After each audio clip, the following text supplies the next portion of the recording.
Welcome back, fight fans, to another episode of The Coach and the Kid. I, of course, am the Kid. I am joined by the Coach, and we are coming off the heels of a 6-0 performance from the Kid and a 5-1 performance from the Coach. Our best week of all time here at BUDGE MMA. And while we are getting out of the Apex, we are flying right over to Illinois.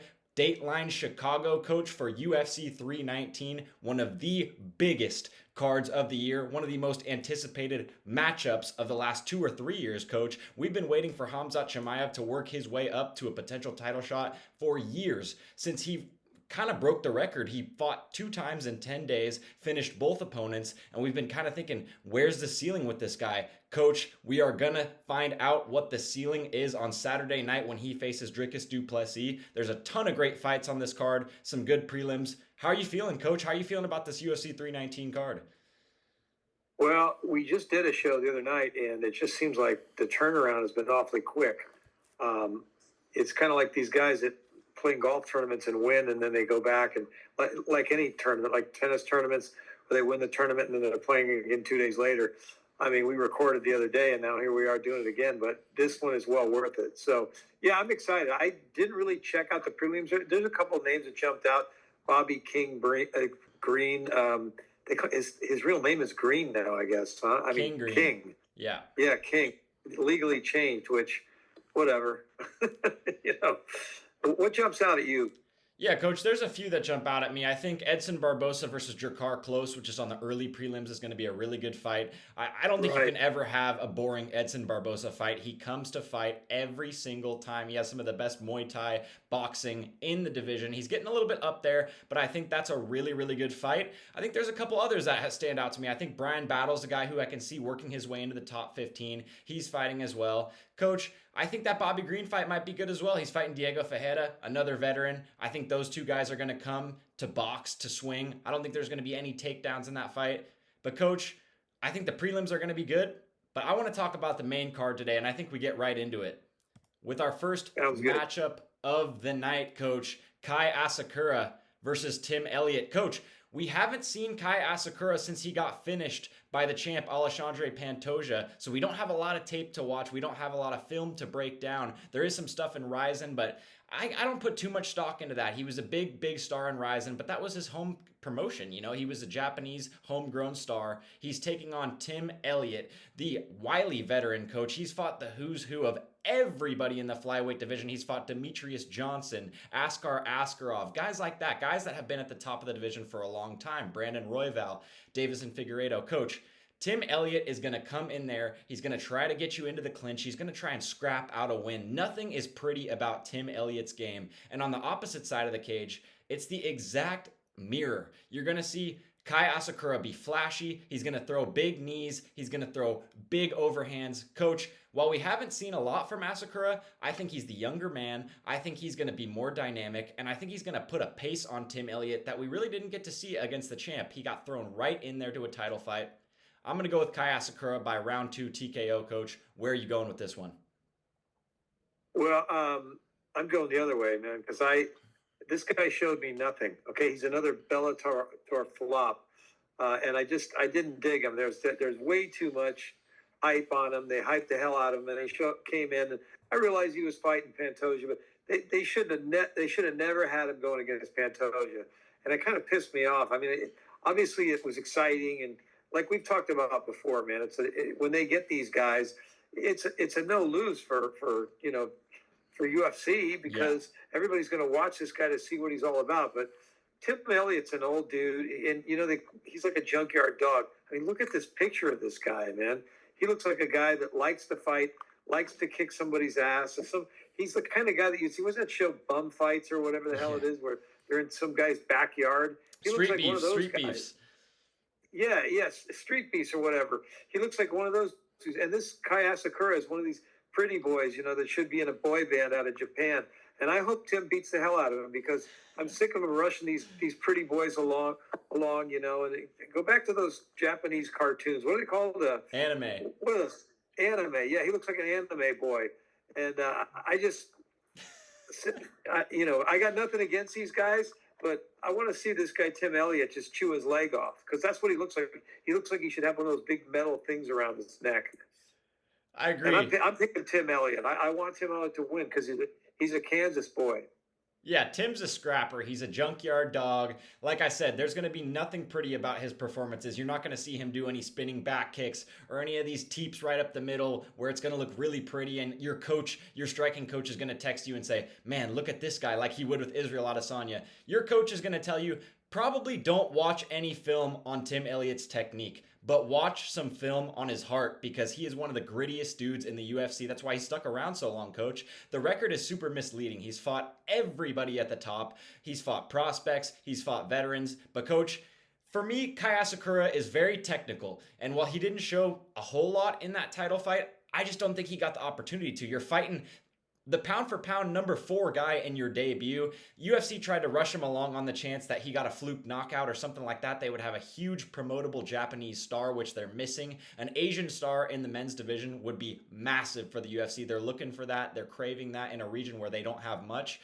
Coach, I think Kai Asakura gets it done and starts trending towards a top 5 name here with a win. We're on opposite sides of the coin here.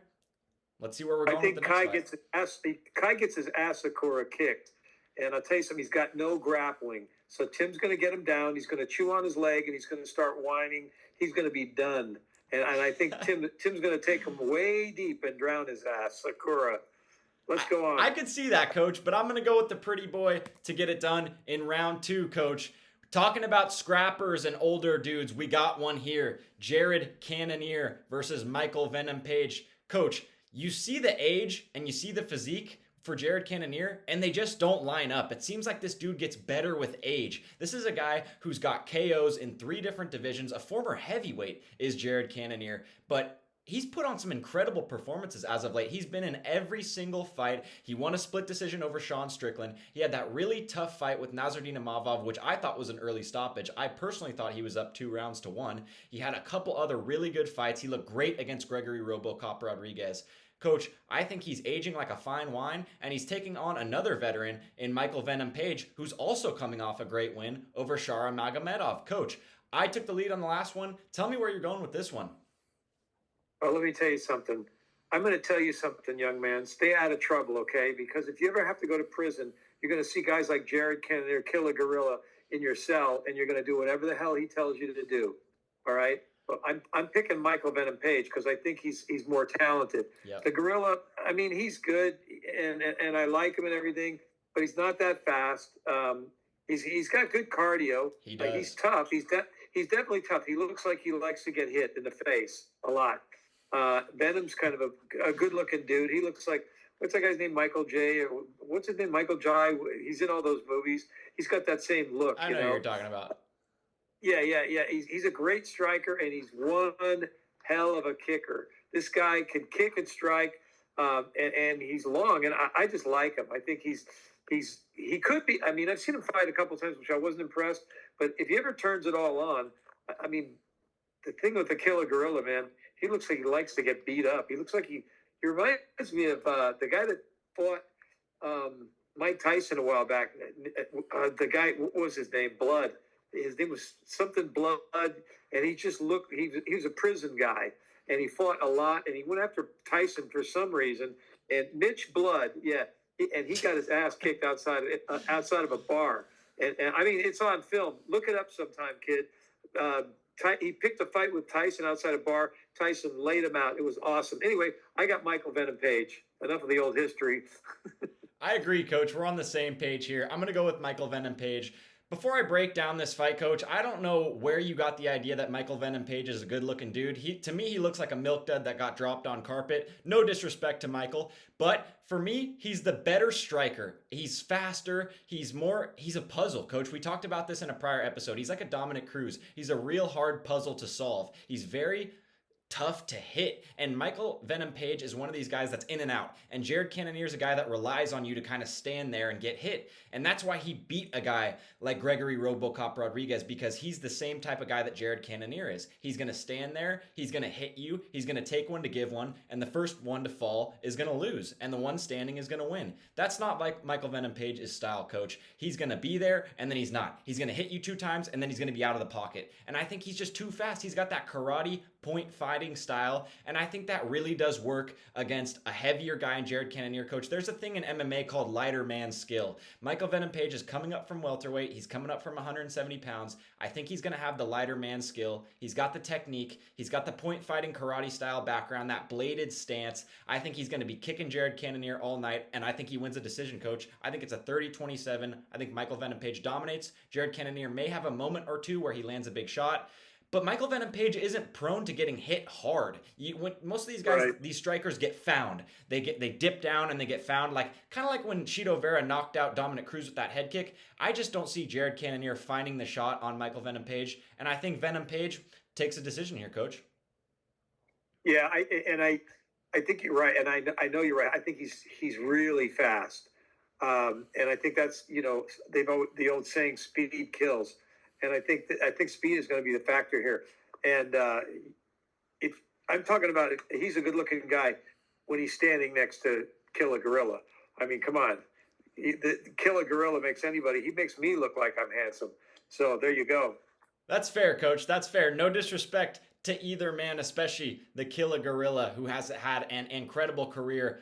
But I think he might be trending towards retirement after Michael Venom Page puts the pace, speed, and technique on him throughout a 3-round beatdown, Coach. Let's move right on to what is going to be my pick for fight of the night. We always have a Budge MMA fight of the night, Coach. Jeff Neal versus Carlos Prates. This was originally scheduled for Volkanovski versus Lopez in Miami, which I was pissed about, Coach. I was at that event, and this was one of my fights that I was looking forward to. Unfortunately, it got scrapped. It got saved for this card, UFC 319. And, Coach, we're in for a striker's delight. These are two guys that are going to throw hands. Carlos Prates was the hottest prospect in the UFC. Come in, he fought Ian Gary. He had him finished in the 5th round. Coach just didn't have enough cardio to finish the job. Ian Gary put on a masterclass against him. I think he exposed some holes for Carlos Prates. And those holes were, he doesn't throw enough volume. He relies on the one shot too much. Jeff Neal is a guy who's going to get inside. He's got hands of steel, just like his nickname is kind of alluding to. This guy has bricks for hands, Coach. Tons of knockouts, has some great wins. Vicente Luque, Santiago Ponzinibbio in his prime. Beat Rafael Dos Anjos last time out. Coach, I think Carlos Prates is too diverse of a striker. I think those knees up the middle, we saw him hit Charles Radke with that. That little knee right up the middle is such a weapon for him. He doesn't kick a whole lot, but he knees and elbows a lot. He has a classic Muay Thai style. I think he uses that against Jeff Neal, who's a primary boxer and is kind of set in his stance. He kind of sits down low and likes to strike, throw the hooks, throw the overhands. Kind of like a Michael Chandler, but more so like a technical boxer. I think Carlos Prates comes at him from all angles, and I think he TKOs him late in the 3rd, Coach. What do you think? What do I think? I think you took every one of my lines. I was going to say all the things that you said. I was thinking. I think Prates, he fought Ian Gary, if I'm not wrong, right? Correct. And he touched him up pretty good, and he almost won that fight. As a matter of fact, if I'm not wrong, I like Prates. I think he's a great striker, and he can kick from any angle. I think Jeff Neal is a good striker. And I think you're right. This could be the fight of the night. This could be a lot of fun. Yep. I'm excited to watch this one for sure.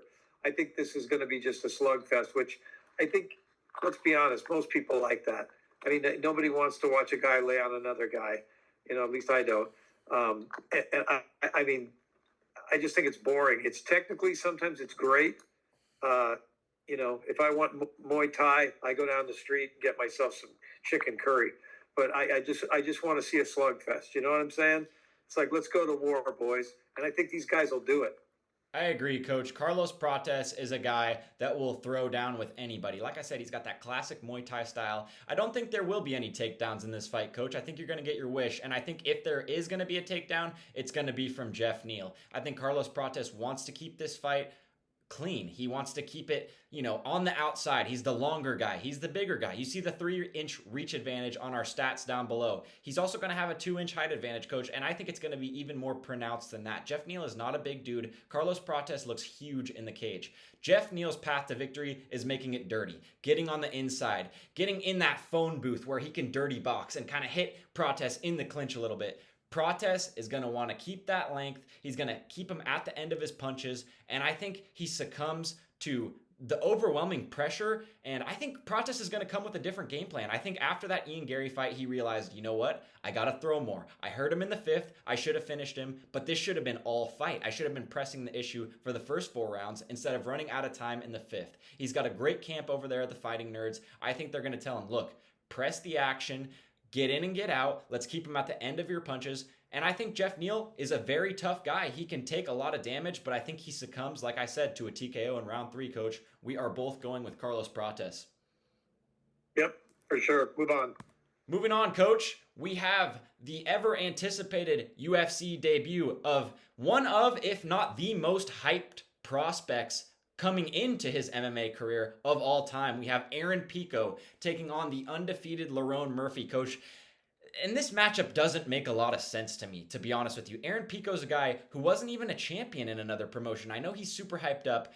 The matchup before made less sense to me. He was supposed to fight the number 1 contender, Movsar Evloev, in a number 1 contender fight to see who would fight for the title next.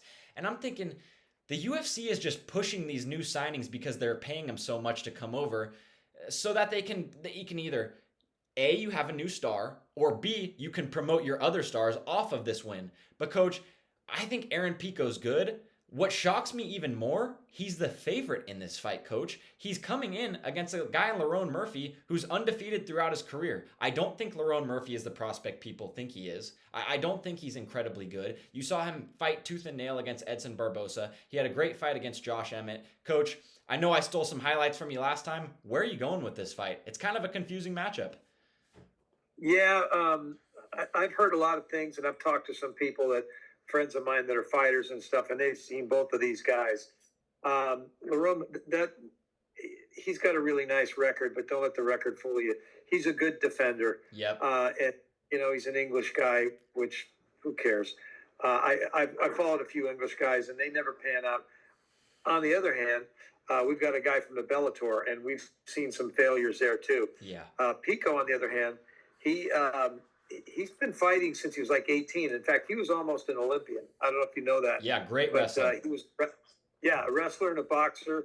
He's been fighting for 10 years, so it's not like he's a newbie. He just came in and like some of these guys that go, I played college football and I want to kick somebody's ass in UFC because it looks popular.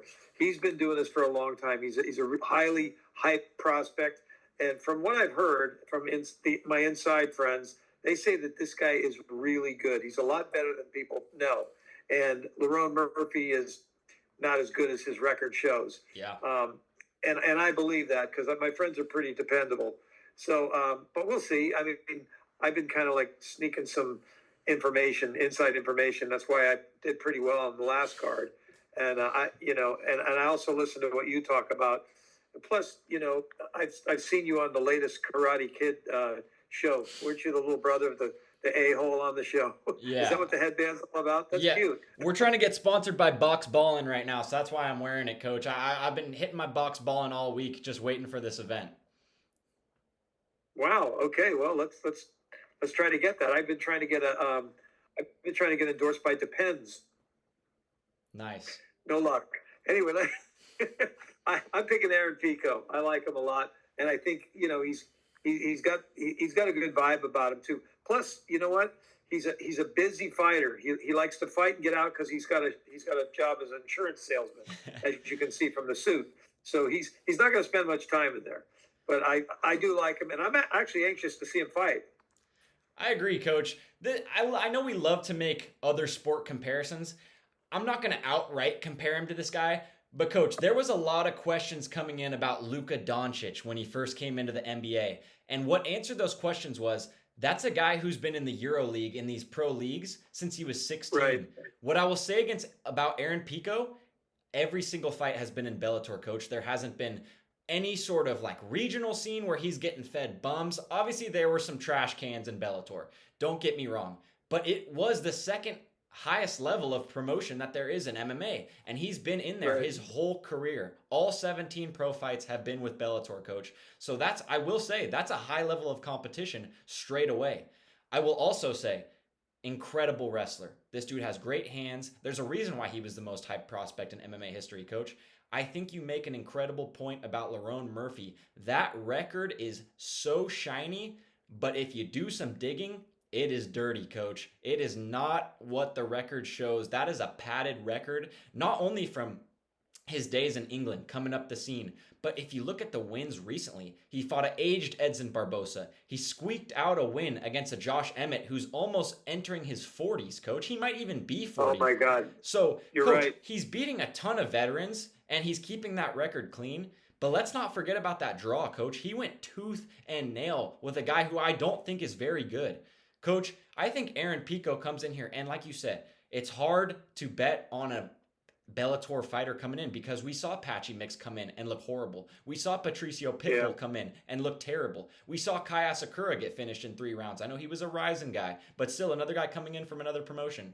Coach, I think Aaron Pico is as good as advertised, and I think he's becoming a little bit underrated. I've been listening to the rumblings from his training partners and a couple coaches from around the country. They've been saying the same thing as you, coach. They say Aaron Pico is a supremely talented dude, and don't sleep on him here. And I think the odds makers realize that too. I think that's why he's the favorite. Otherwise, why would a 13-4 guy who wasn't even a champ in Bellator be the favorite against Lerone Murphy, who's an undefeated UFC prospect? And by prospect, I mean 34-year-old prospect, coach, because he's getting up there in age. Coach, I'm going to go with Aaron Pico by decision here. I think he hurts Lerone Murphy and steals a couple rounds, potentially uses the wrestling.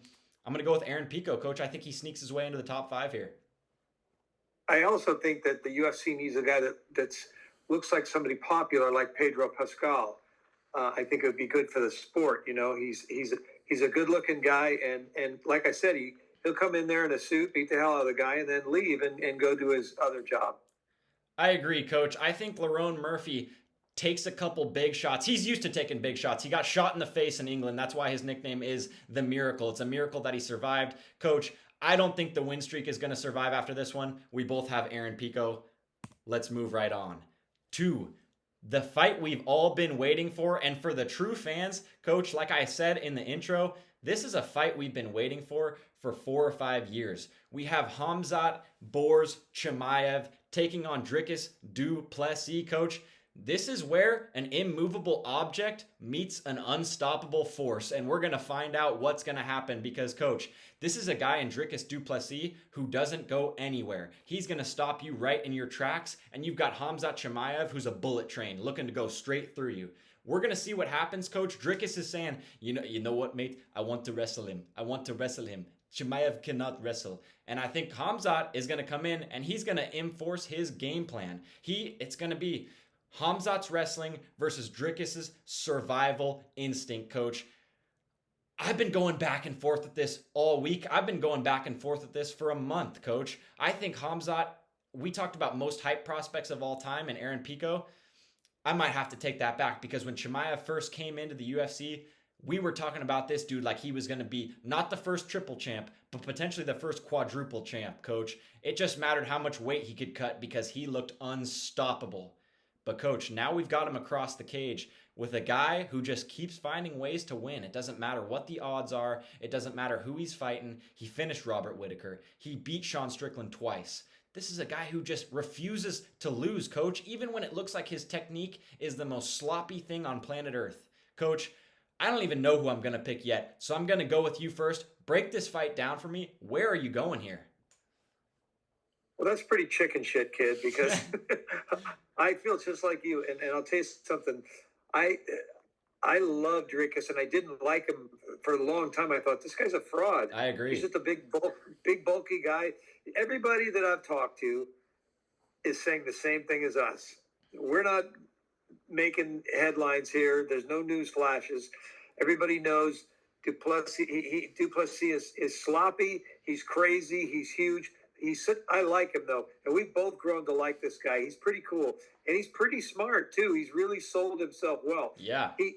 You ask any fighter, and they'll tell you, when I first started watching him, I thought, okay, this guy, he's going to be another Strickland. He's going to be a lame champ, a bulky guy that you're just going to be able to – somebody that's well-rounded will take him.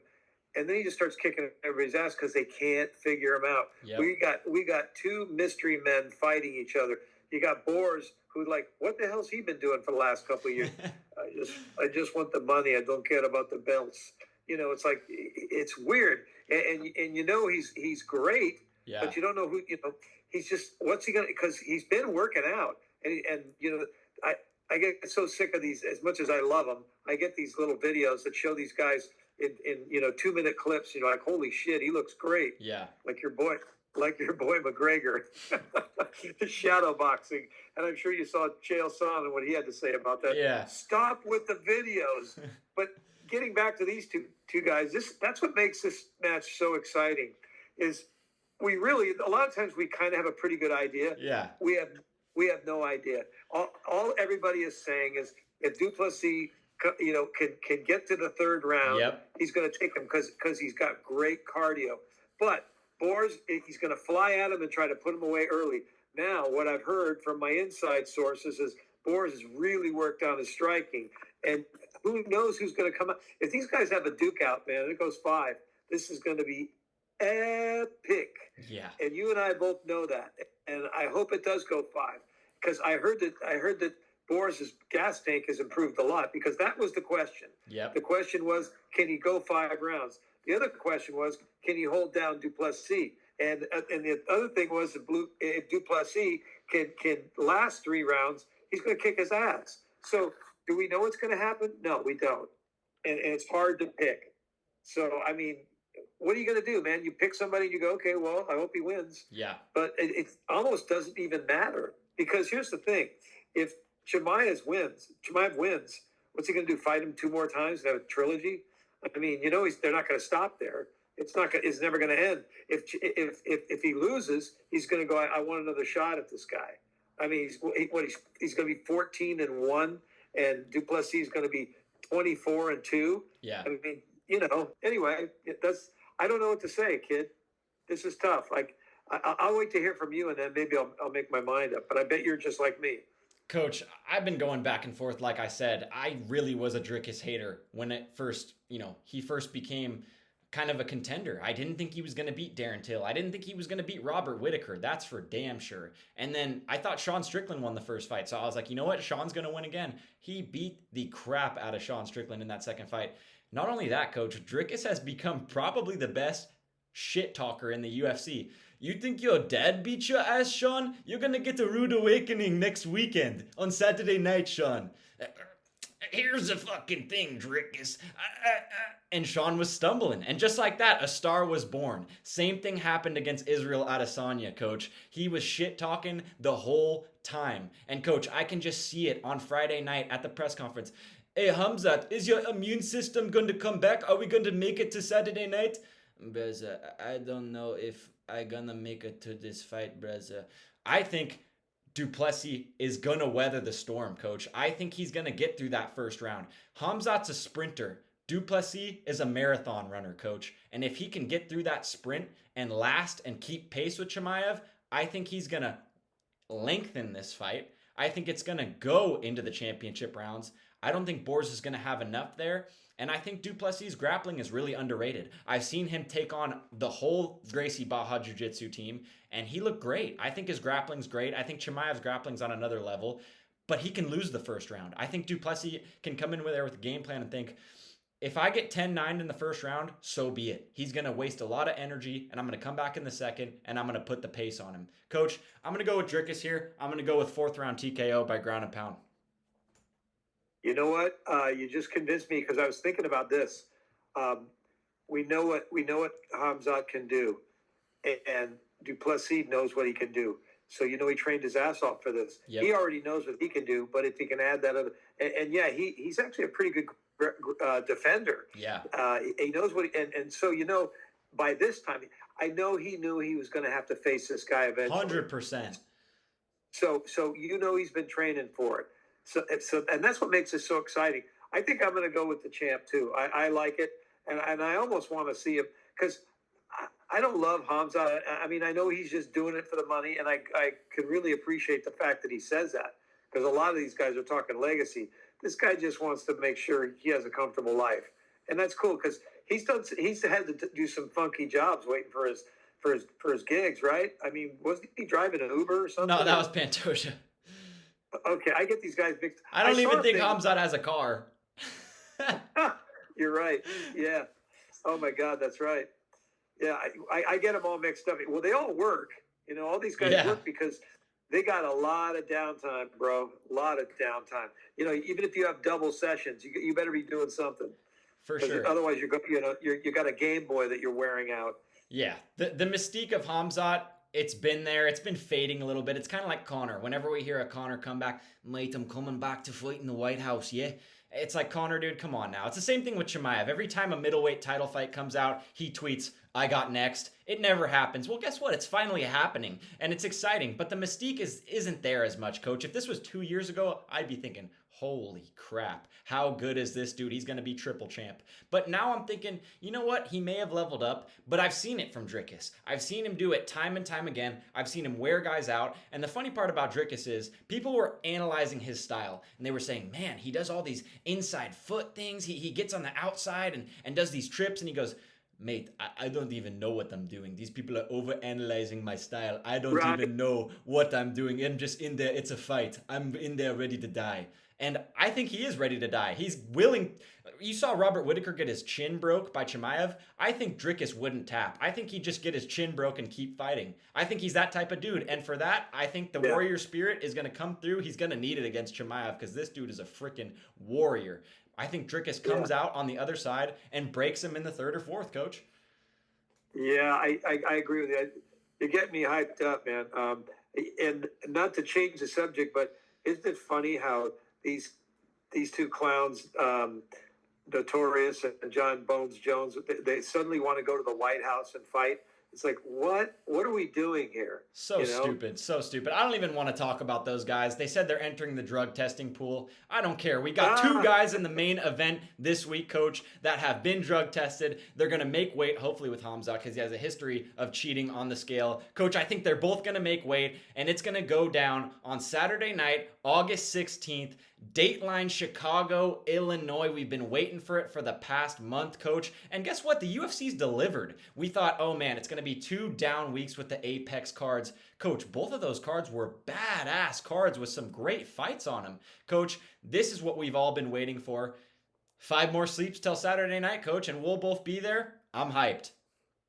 Yeah, me too. And I heard through the grapevine that I think there's 12 fights. I think they're adding another one. And, you know, don't sleep on these prelims, because I'll tell you something. A lot of times, you know, I'll have things to do and I'll be busy. I tell you that the prelims have been so good lately. Yeah. I mean, there's been so many good fights, and these Apex fights have really delivered. I think that the UFC, Dana was starting to realize things were falling off a little bit, and they really put together some good shows. This is a great one. And they've got some other good ones coming up too. Agreed, Coach. Agreed. Some great fights coming down the pipe. We're going to be here to break them all down. Coach, I think that's it from the Coach and the Kid. I wanted to thank you for joining me once again. We're going to have a recap of this card once it's all said and done. That will be coming out next Sunday. But for now, we wait, we anticipate, we make some food, we lift, and we think about who's going to win this middleweight tilt. Coach, we are Budge MMA. I'm the Kid. He's the Coach. We're out. See you, Coach.